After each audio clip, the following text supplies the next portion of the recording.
Live from WTVO Rockford and your home team. Eyewitness News at 5 starts now. Illinois Congressman Adam Kinzinger says he is not running for re-election. The decision comes after the state's new congressional maps are finished. The city of Rockford provides another lifeline for small businesses in need of a leg up. Serving drinks to customers could soon get a little cheaper on restaurants' end. A fresh start for a Belvedere family. They're trading in apartment living for a home of their own, all thanks to a state line nonprofit. Good evening, I'm Mimi Murphy. Eric Wilson is off tonight. Illinois' highest profile Republican lawmaker is stepping away from elected office for now. Today, U.S. Representative Adam Kinzinger announced he won't seek re-election to Congress next year.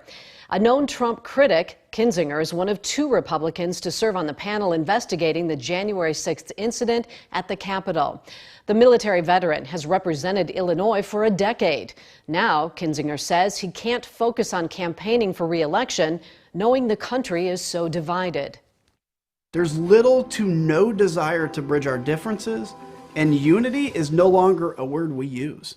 It has also become increasingly obvious to me that in order to break the narrative, I cannot focus on both a re-election to Congress and a broader fight nationwide.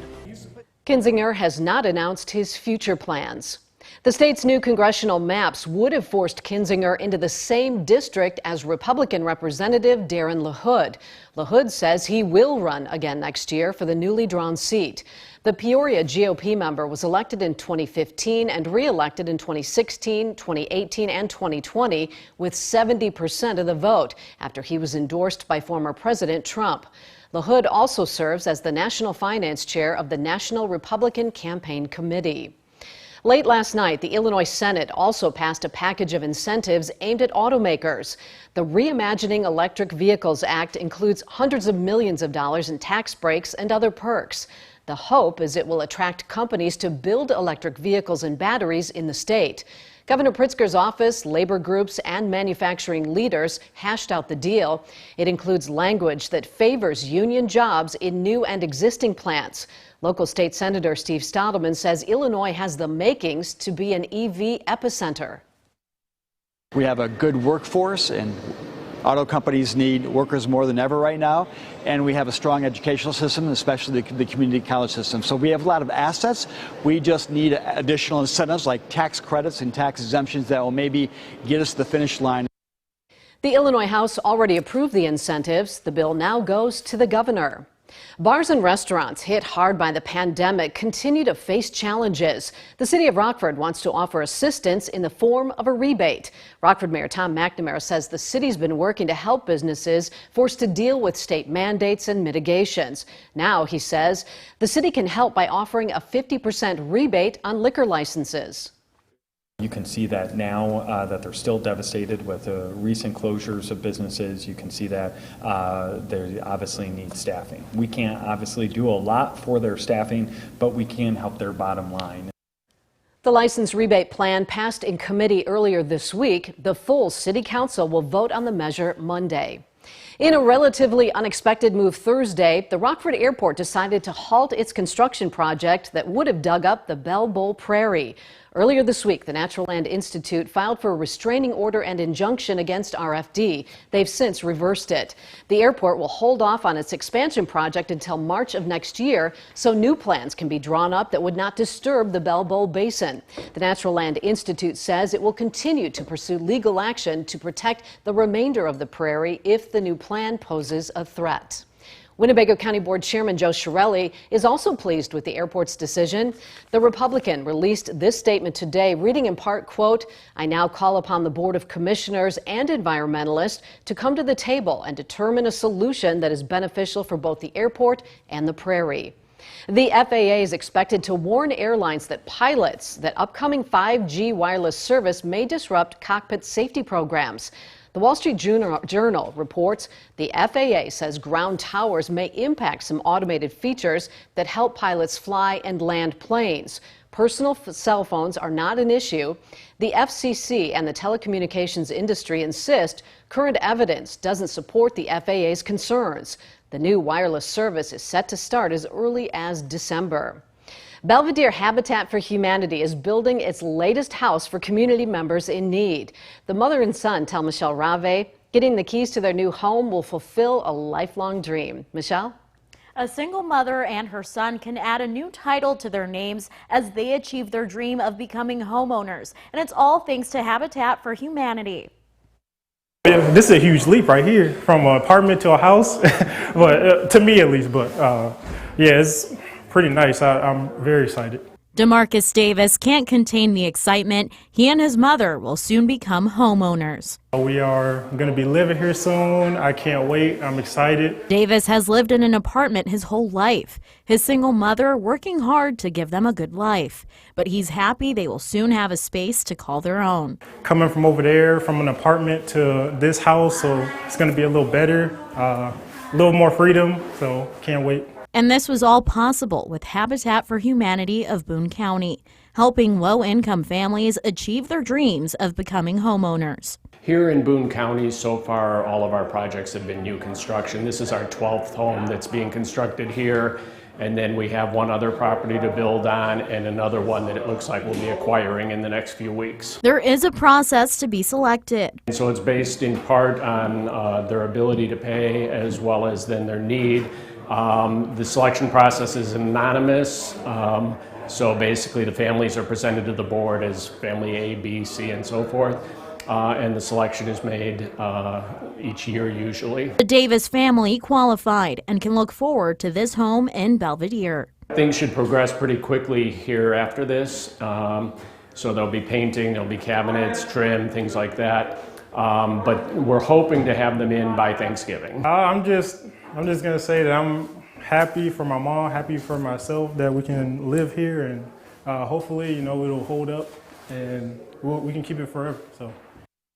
Habitat for Humanity of Boone County is going to start the process of searching for a new recipient. To find more information on where to apply and their deadlines, I'll have a link in this story on mystateline.com. Mimi? All right, thanks, Michelle. Halloween weekend kicks off at a Rockford museum. Discovery Center Museum hosted Spooky Science today.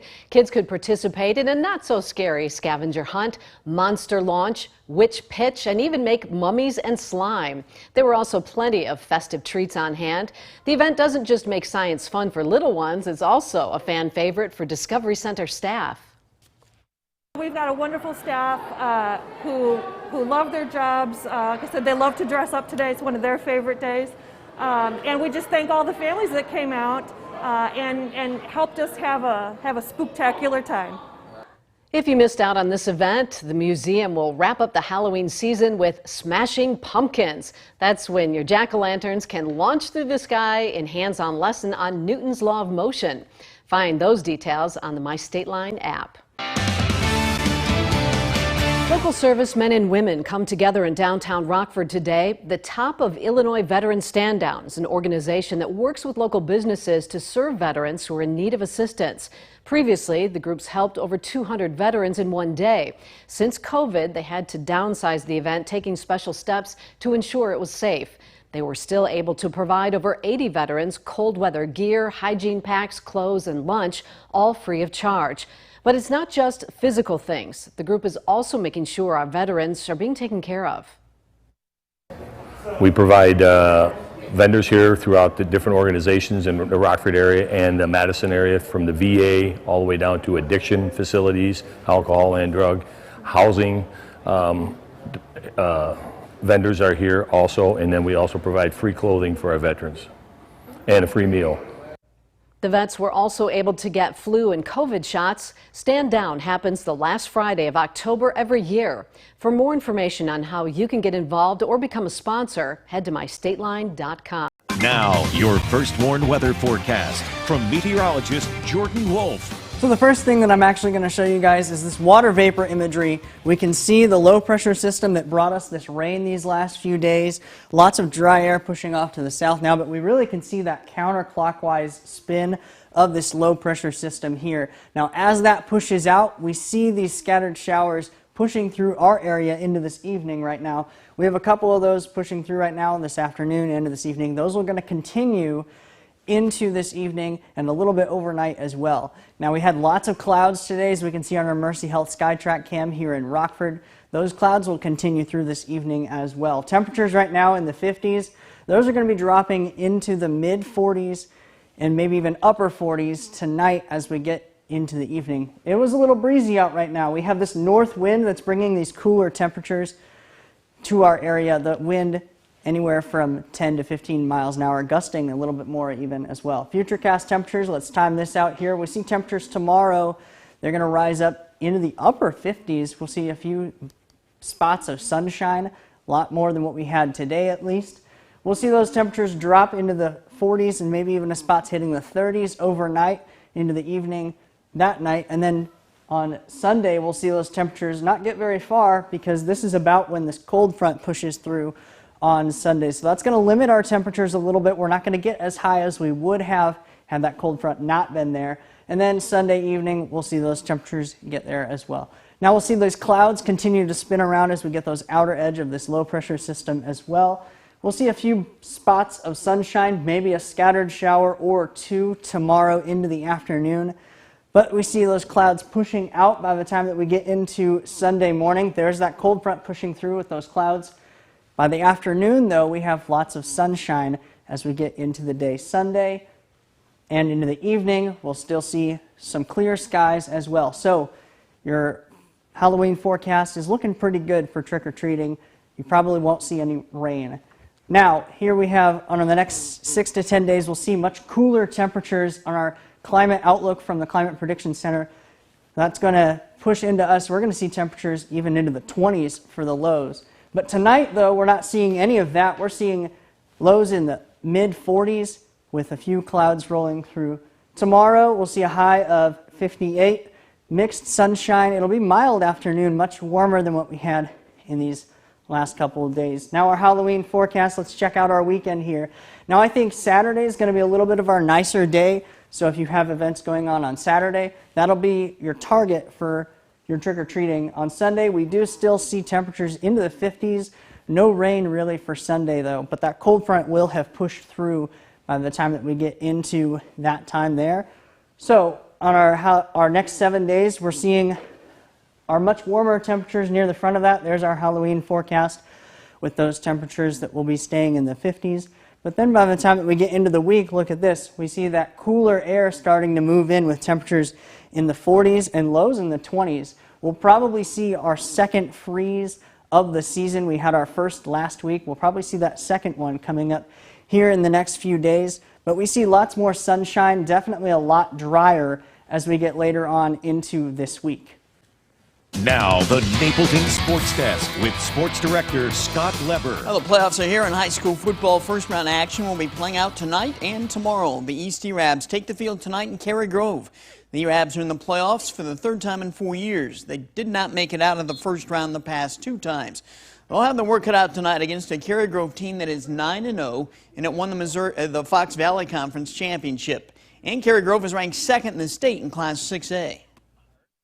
You know, Cary Grove's a traditional power, and there's no doubt about that, but our kids don't care. They don't know who Cary Grove is.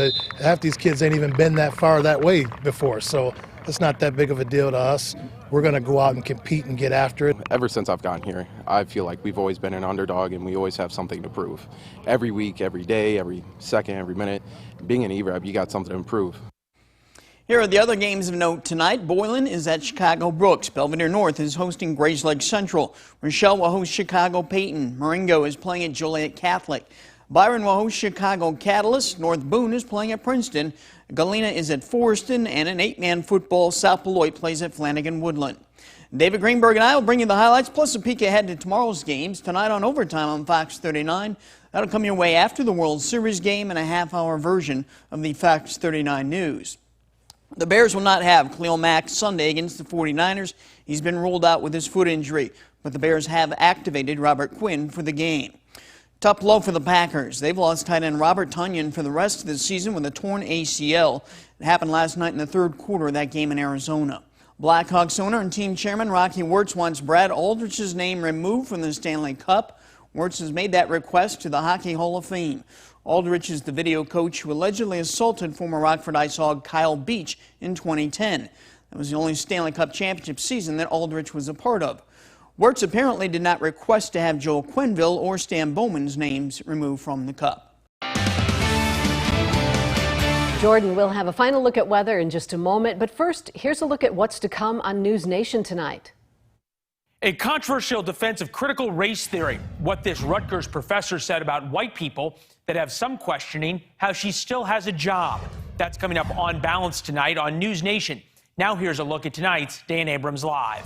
Thanks, Leland. Tonight on Dan Abrams Live on News Nation. She turned in her badge in the wake of Defund the Police. Now Seattle's ex-chief tells us why and what changes she thinks can still be made that cops will also support. That's tonight on Dan Abrams Live.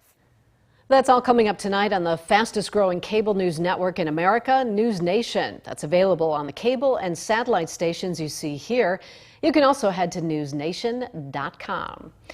And Jordan's back now with another look at that forecast. So chilly, gloomy, cloudy day today, but for trick-or-treaters on Sunday, it's going to be a little bit better, right? Right, yeah, we'll see those scattered showers on our First Warn interactive radar. They'll move out through the day today, but then by the time that we get into tomorrow and into Sunday, we'll see much better conditions. Sunday, that cold front pushes through, but after that, we'll see a lot clearer skies, so definitely not any chances of rain on Sunday.